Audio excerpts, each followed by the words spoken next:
John, I'm not kidding when I say this, that I think that Trump's handling of the Jeffrey Epstein case is the biggest threat to his political future ever, maybe? Is this Katrina? Since January 6th? Yeah, this is his Katrina. It is. Jeffrey Epstein is his Katrina. Check out this breaking news from CNN. All right, this breaking news. Sources tell CNN that Deputy FBI Director Dan Bongino has told people that he's considering resigning amid a major clash between the FBI and DOJ over the continued fallout from the release, or lack thereof, of the Jeffrey Epstein memo.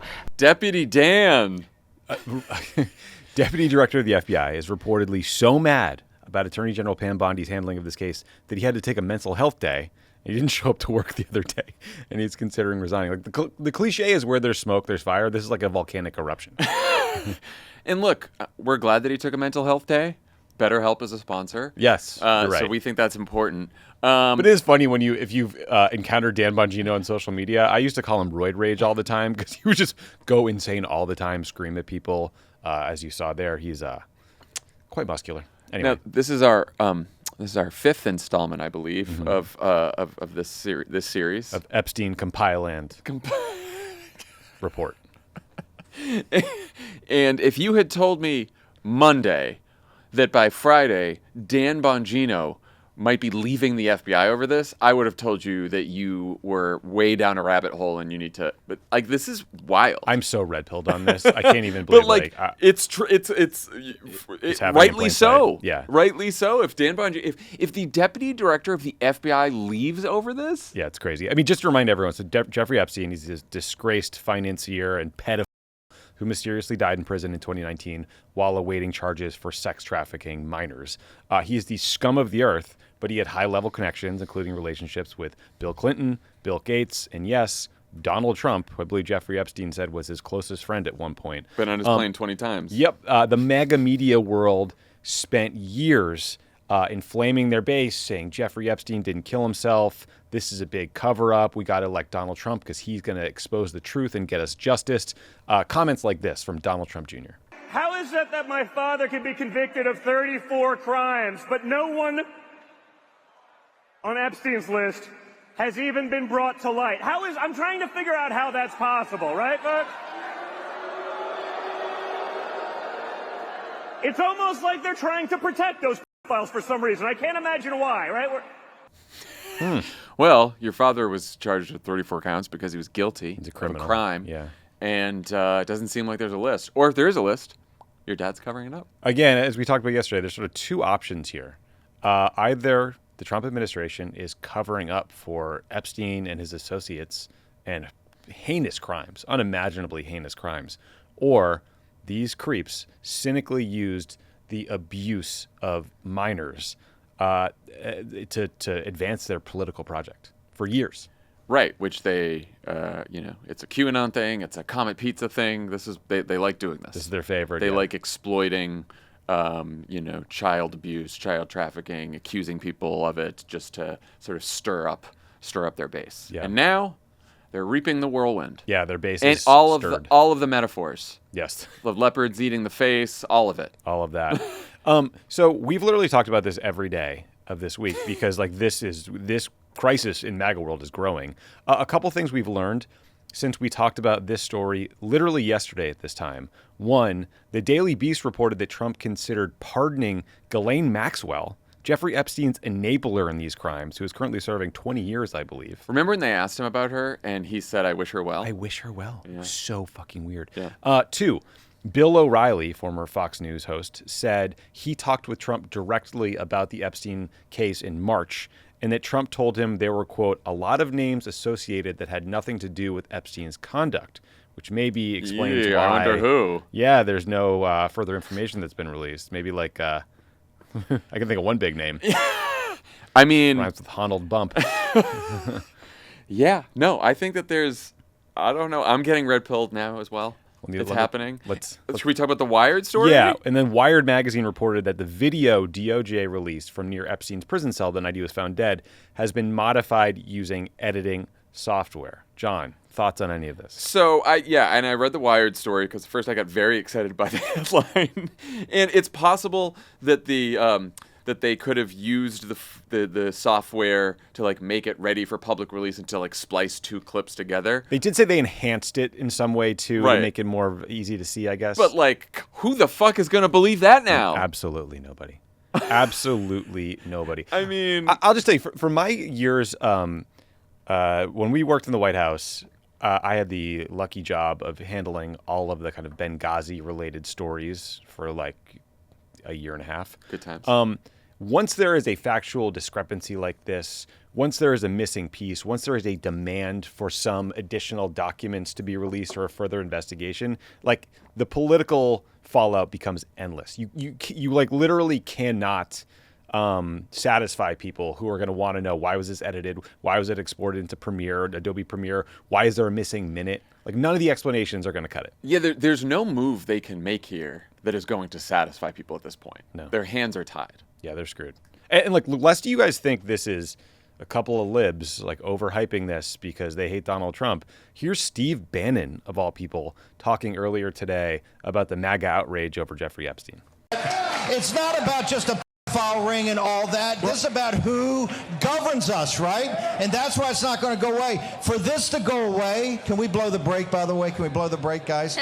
For this to go away, you're going to lose 10% of the MAGA movement. If we lose 10% of the MAGA movement right now, we're going to lose 40 seats in 26. We're going to lose the president. They don't even have to steal it, which they're going to try to do in 28, because they're going to sit there and they've disheartened the hardest core populist nationalists that's always been who governs us. He makes a great point. All these voters, they came out for Donald Trump. They were promised that he and his administration would expose a horrible scandal, and they have refused to do that, and they have lied about it.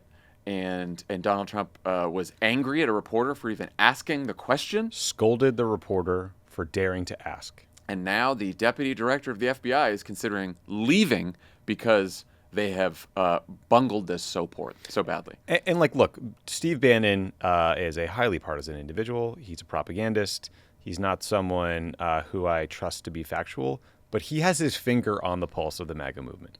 You know, that War Room podcast is kind of like the beating heart of the far right. And if Bannon is saying that publicly, like, he's not someone who's inclined to come out and say things that would damage Donald Trump. You know, he like kind of got over his frustration with Trump over the Iran strikes pretty quickly. This he's not getting over. Because, like you said, the Iran strikes, much more consequential to the world, they come and go. There's a beginning, there's an end point, and you move on. There's no end point to this. There's like, people are going to keep spinning out conspiracies. I promised Elijah I would ask you this because I did this for Terminally Online today. Do you know who Alexis Wilkins is? I heard of the name, maybe. I don't know. Kash Patel's girlfriend. Oh. Have you heard about the conspiracy? No. You don't? Okay, I got one. Please tell me. Fill me in. There's a conspiracy going around that she is former Israeli intelligence. Oh, God. Jesus Christ. It's pretty crazy. It's like some connection to PragerU, and PragerU was run by someone who was Israeli intelligence. Yes. But the funny part of it is she was forced to go on Twitter yesterday and post this long thing about how she is not Israeli intelligence, and then Mike Lee, senator from Utah, was like, "I'm a fan. I stand with Alexa." Oh, like, this is how badly it's spinning out of control. Yeah, like my my not a Mossad agent T-shirt is. Well, and raising a lot of questions. everyone's like, she's 26. She's so much younger than him, and he's not that good looking. So why else would she be with him? It's a honeypot trap. They think she's it's a honeypot trap. This is awesome. I don't know if you saw this. Pam Bondi tweeted yesterday, California officials are failing to protect girls on the playing field in the locker room. The Department of Justice has filed suit. This is one of their many like anti-trans shitty lawsuits. The comments on it were brutal. It was like, how dare you tweet this when you're covering up for Epstein? If you want to protect girls, release the files. Like, Pam Bondi is in deep, deep trouble. Now, there's some reporting today, like, it sounds like Dan Bongino despises Pam Bondi, wants her out. It sounds like a lot of people think she's stupid. But I think that Axios story on all of this said that Trump still likes her. Yeah, I'm sure now. Trump likes her because she is in his pocket. Like, Right. I mean, Right. talk about, he's always wanted a loyalist as the attorney general. He also wants a loyalist who doesn't have much of a mind of their own, even if they wanted to. And that is Pam Bondi. Doesn't have much. Seems like a moron. Yep. and will do anything he says. And now she has to be even more loyal to him because she's worried that he could can her over this, right? And so now she's gonna like literally do whatever he says. So of course he's gonna keep her around. It's remarkable. And again, like the political fallout from this is happening on the far right. It's happening with Steve Bannon. It's happening in sort of normie Republican circles. Like we talked the other day about some of the coverage on Fox News and how bad it's been. We talked about Megyn Kelly and how she's calling bullshit. And then we talked about the kind of the podcasts.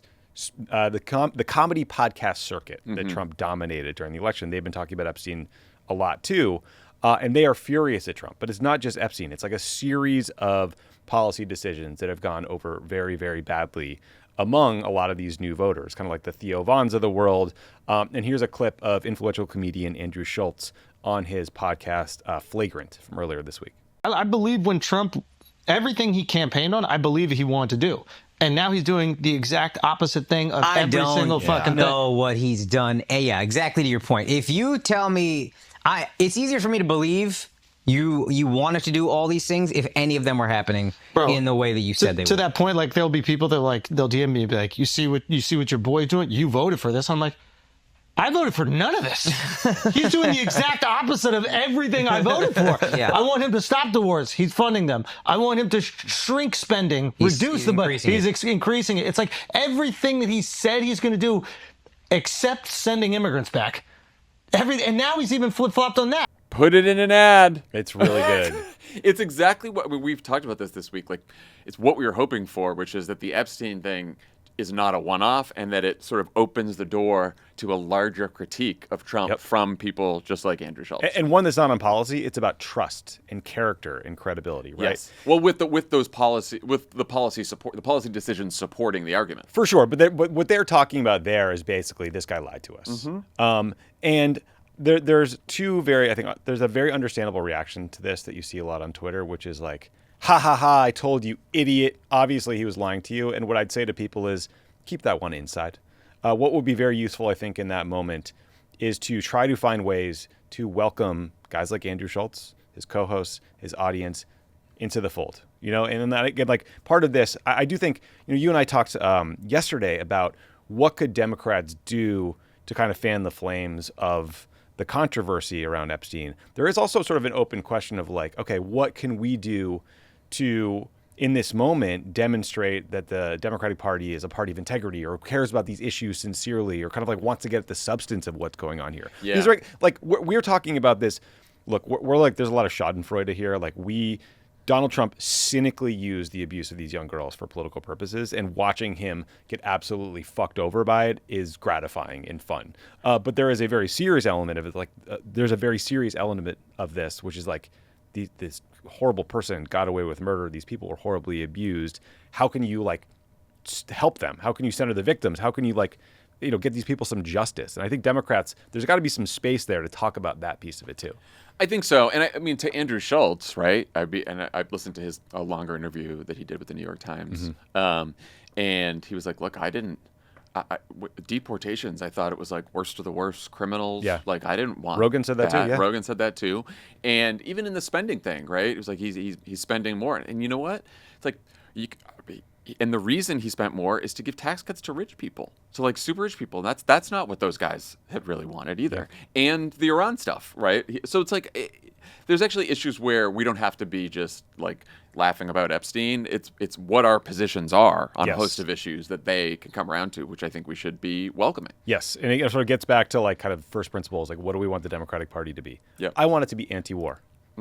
Like not reflexively, not in all cases, right? I'm not like Will Chamberlain. I'm not a Neville Chamberlain anti-isolationist in the face of evil, but I think we should understand that using the U.S. military to solve political problems doesn't end well. That's one. Two, we should be for working people. We should figure out how to cut their taxes, how to get them health care, how to get them services they need. We should be against corruption. Yeah, we should be against corruption. We should think of a reform agenda like we did in 2006 after the Jack Abramoff, Tom DeLay scandals. It's like sort of quaint to remember what they were doing. Weren't they giving like free tickets to like football games? Who even fucking knows? They weren't just like raking in money for on crypto meme coins. Yeah, that's certainly not. Yeah, so there's an opportunity here for Democrats to both attack Trump and also just present a vision that is better.